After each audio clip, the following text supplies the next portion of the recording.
Welcome back. Well, with me right now is Gary Morrison. He is the treasurer of the United Board, and we are right into budget season here. We've been in it, but well, I guess I should say, you know, this week everyone sort of presents their budgets. It's you know, usually there might be a little bit of tweaking afterwards, but really it's getting close to being set. Right. Yeah.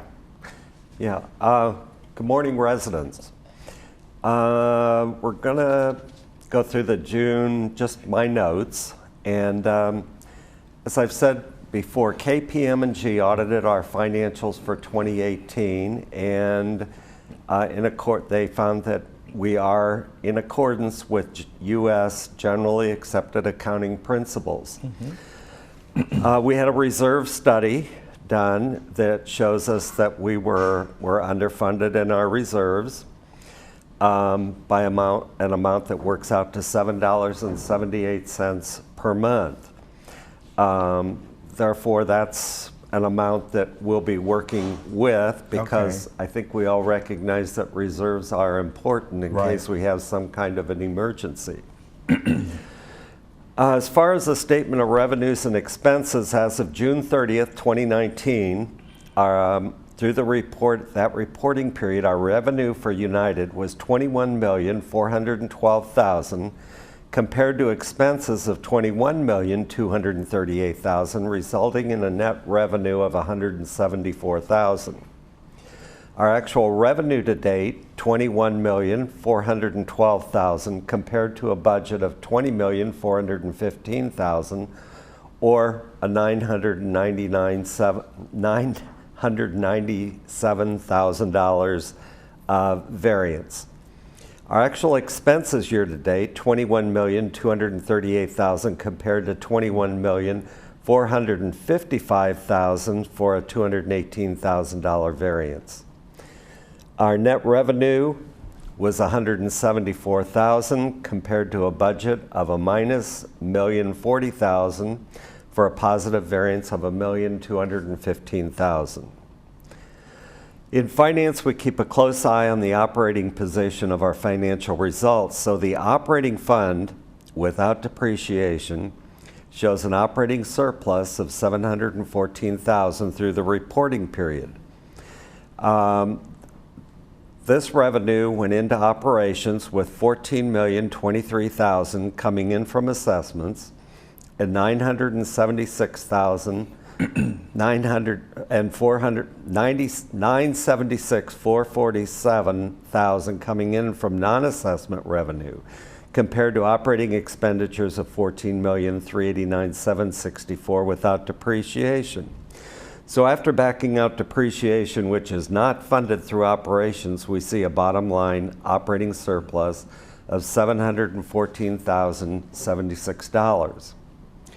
So our highest items were employee compensation and related, and they were under budget by $350,000, and this was mainly due to less hours than anticipated in M&C programs.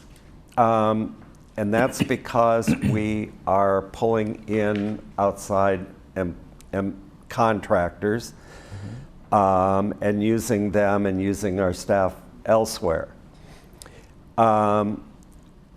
We also had water heater replacements, which were budgeted to be performed in-house and are being completed by outside service providers. So we had a favorable variance also resulting from negotiated savings in union medical expense at the time of the union contract renewal. Our materials and supplies were over budget by $213,000, mainly due to plumbing expense, an increase in the number of hot water tanks being replaced. Contractors are addressing the backlog of water heater replacement work, and we're trying to get that all completed, the backlog, this year. Utilities and telephone had a favorable variance of $128,000, and that was mainly due to less water consumption because we had so much rain. The most significant favorable variances from the budget were attributed to outside services of $618,000 and that's due to timing because some of it is budgeted to be performed at the end of this year. So it looks like we have more money than spent or not spent than what we're really budgeted. Budgets are spread evenly, and certain reserve expenditures will occur later in the year for programs such as waistline, paving, landscape renovation, building structures, water heaters, and permits. Non-assessment revenues were $1,205,000. More revenue is received from chargeable services, primarily damages from moisture intrusion events. Offsetting expense for work performed is in outside services and compensation. So additionally, we had higher reserve balances invested yielding more interest income. We had a favorable variance that is partially offset by less revenue than budgeted for chargeable appliance replacements.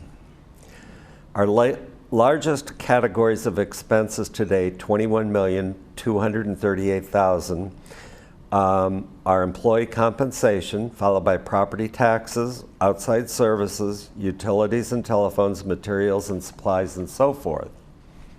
Our balance sheet. Our preliminary balance sheet as of December 31st, 2018 was $78,334,314. Our current month ending balance is $78,840,946. Our operating fund is $57,409,769. Our contingency fund is $2,531,229. And our replacement fund is $18,999,949. So our total reserves are $78,840,946. So our changes in fund balances, for operating fund total revenues, $14,999,785. Our total expenses, $14,389,764. Our excess revenues over expenses were $610,021, excluding depreciation of $714,026. Our contingency fund total revenue, $597,300. Our total expenses, $727,571. Our excess revenues over expenses, $130,271, excluding depreciation. Our replacement fund total revenues of $5,814,798. Our total expenses, $6,120,319. Our excess revenue over expenses were $305,521, and that's a negative, excluding depreciation, which is the same. So I'm going to go in now to our delinquency report. As of July the 24th, 2019, our current month count was 12 at 119,804. Last month we had 12 also, but we were at 112,803. So we're up $7,000. We had one write-off. We had 2 notice of sale. The files are with the collection agent. We had 3 files with the collection agent. We had 3 files submitted to legal counsel. We have 1 NCB payment, which is being requested, and 2 bankruptcies in progress. And we're going to go into that NCB payment requested. Later on, I've got a little thing to say about some things that we're hearing in the newspapers. Our chargeable services delinquency report. Current month, we have 25 at 178,151, and our prior month was the same count at 190,663. So our current, we are down $12,512 from the previous month. Our resale report as of June 2019, we had resales of 160. We had the resales last year at the same time of 182. So we're down 22 sales or 12.1%. Our sales volume as of June 2019 was 41,863,644. Our sales volume a year ago was 51,811,240, so we're down 9,947,596, so we're down 19.2%. Our average resale price to date, $261,403. Last year, $283,792. Our average resale price is down $22,389, or 7.9% year-to-date change. Our leasing report stayed the same at 9%. And I guess one thing I want to say about resales is it's not just Laguna Woods that is down. All of Orange County is down. And we're all down about the same percent. So it's not like it's something that is happening just here. It's happening all over. And I was just reading an article where we had 50,000 people leave the county, more than came in last year. Interesting. Yeah. Yeah, I didn't realize that. Wow. So, just a couple things. I think I want to go over our budget procedure. So we began in May with a discussion with the CEO and the managers. And I asked the group to give us what I call a wish list, which contained all of the monies that managers thought that they needed to run their areas, such as landscape, maintenance, and construction, at a maximum level to give the shareholders their best output. So this wish list would then be examined by the CEO, and the adjustments made to acceptable management levels brought before the Finance Committee and the board. So then this list is then further discussed between the Finance Committee and the board. The CEO then further examine the budget and make any further cuts that they see appropriate for monthly assessments. The final budget is then brought forward for final approval in September. So we have nothing final at this time. We are still looking at cuts. Okay. Unsubstantiated figures that have been leaked to the public causing unnecessary anxiety about increased assessments, I have to apologize. I'm not sure where this came from or where these untruths are coming from, but don't get yourselves all in an uproar because, as I said, what is out there are strictly a wish list. Okay.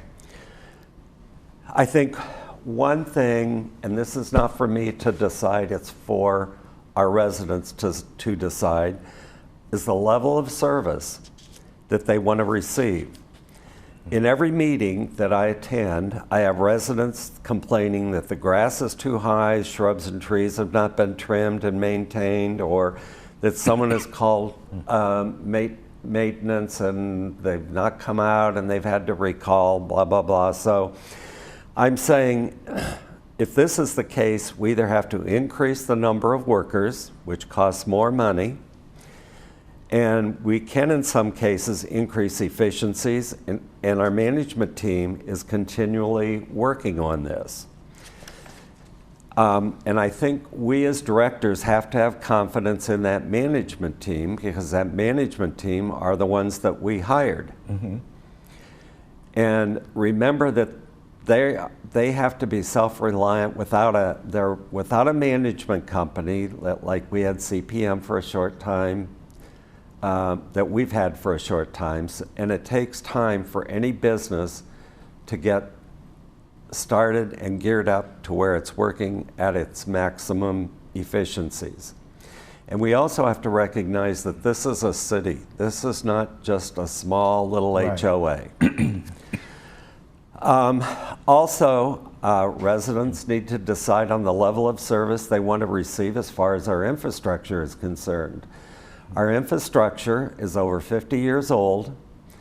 The infrastructure has not been taken care of in the past. The can has been kicked down the road because previous boards or whatever have decided they didn't want to raise the assessments and put money into fixing these buildings.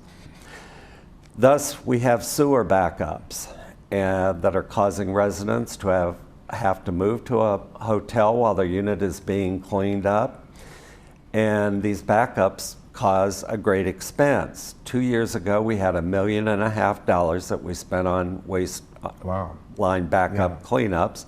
And last year, approximately $900,000. So it is coming down, but we're trying to get those pipes relined. Yeah. And that's been one of my goals, is we had it originally set up for 12 years to get every building relined. And I said at $1.5 million that it's costing us a year for cleanup, we could be putting that back into fixing the pipes. So my goal is anything that is water-based, supply lines, toilet valves, sink valves, washer dryers, hot water heaters, we need to get taken care of first. Then we'll get involved in other things. Okay. We're having some water supply lines that are giving us problems. We're in need of electrical upgrades, such as upgraded transformers. We're now operating at capacity in the village, and I just wanted to go to, because I feel like I'm wasting water in my kitchen sink when I let the water run to get hot water. So I wanted to get instant hot water, which I found out that we don't have the electrical capacity Right. for all the buildings to have that. Yeah. So we need to have new transformers. We need to have downspouts and gutters, and one thing that I want to see are the gutters lined with a screen on top so that they don't fill up with leaves and back up. And as I sat on my balcony this spring when we were having the heavy rains and the water was just running Right. over and running down along the foundation.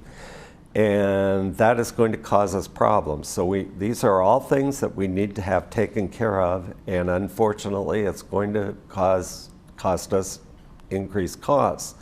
Now, these are all things that the community has to tell us whether they want or they don't want. Like I said, it's not up to me. It's not my decision. I've heard that some members of our community cannot afford the increases to maintain our lifestyles. This is a definite problem, and one that I addressed several months ago, and I suggested that we have a program similar to a reverse mortgage. Legal counsel told me I could not do this, and the board voted me down. So I'm at a point where I don't really know how to help people out Right. of these positions. So we're all of the boards open to any ideas, and would welcome anyone who has anything to say about that. Next, I want to go into the financing of the co-ops. This seems to, I've been reading in the Orange County Register editorials and columns that we have a monopoly here, which appears that it is because we have a recognition agreement with NCB, Right. which is an East Coast bank. And that recognition agreement states that that bank will pay any unpaid monthlies till a person is forced to leave for non-payment. Right. So they can be paying 5 and 6 months of someone's monthlies. Most banks will not agree to that. They don't Right. want to do that. So we're just, from our point of view, or from my point of view, I'm not saying that I don't want anyone else. I'm saying I want another bank to come in. I'm all for competition. But I also want these banks to sign the same agreements that we have with NCB, because it's not really fair for one bank to have an advantage over another Right. one. We just had one repossession that I'm just in the process of going to the board to write it off, and it's over $15,000, which we all have to absorb because it was another bank who was holding the loan, and when they went under, the bank refused to pay. So yes, we could sue that bank for the $15,000, but legal counsel says it's probably going to cost us that much to do it. Right. So we just have to eat it, and that's one of the reasons that we like NCB, because we don't get into problems like this with them. We just, in the Finance Committee, we voted for laundry room coin box guards in the amount of $20,000 to come from our supplemental reserves. And we've been having some break-ins in our laundry rooms. And so we've lost, a good sum of money. So therefore, security has asked us for this appropriation so that they can put another handle on those coin boxes. All right, we just got about a minute left, All just right. to let you know. Okay. I want everybody to realize that the board operates as a landlord. And we also have now are going to be using Sage as a new investment company handling our monies. And I want to say we need building captains and cul-de-sac captains in our disaster task force. All right. I'm done. All right. Thank you very much, Gary. Always good to see you. Thank you very much. You have a good weekend. Thanks a lot. All right, take care. We'll be right back.